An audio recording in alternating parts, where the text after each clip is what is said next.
Here's my honest opinion about giving an unmedicated birth in Sydney. I haven't really seen many videos with women reflecting on this unmedicated birth after it, so I decided to record it myself. I want to speak about it in three parts. The first is why I wanted the unmedicated birth and how I prepared. The second is the actual process and how I felt. And the third is kind of my reflections, opinion, and stuff like that. Part one is why I wanted the unmedicated birth in the end and how I prepared. First of all, I think without any preparation or without proper preparation, the unmedicated birth can be quite challenging and hard for you. The reason why I wanted the unmedicated birth, even though we have all these sorts of epidurals and the other pain relief methods, when I started to learn about how it works, about all the labor process and all the consequences, I decided that if I can, the moment of giving birth, I will actually try and do my best to not use any of the anesthetics. And even though I know epidural can be very convenient, especially if you have a long labor process,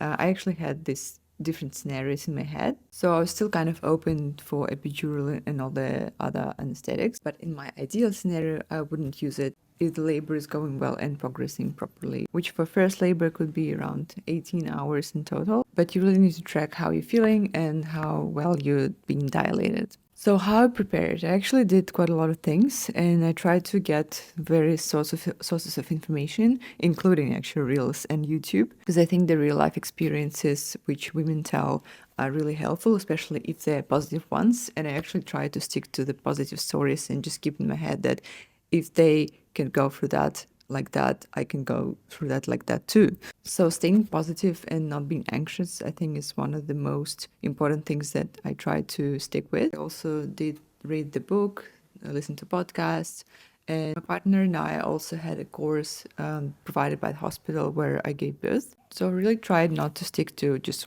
only one type of source and only one type of opinion. After studying all of these things, I decided I'm still open to all of the interventions if they are really needed, but you really have to understand the process of the labor, the hormones, the stages, just to make sure you're fully understand what's going on with your body, with your mind, and whether the interventions are really needed at this point. The physical preparation, I think, is also very important because your body really needs to be ready to move in different directions to make your baby some more space to move, and you really need to listen to your body because during the labor your body actually suggests you what to do, so you understand what position to take. I personally, for example, gave birth in a very weird position. I was on the floor, one of my legs up and another leg is down. Ideally, midwives will really adjust to your position and help you to deliver in the position that you would prefer.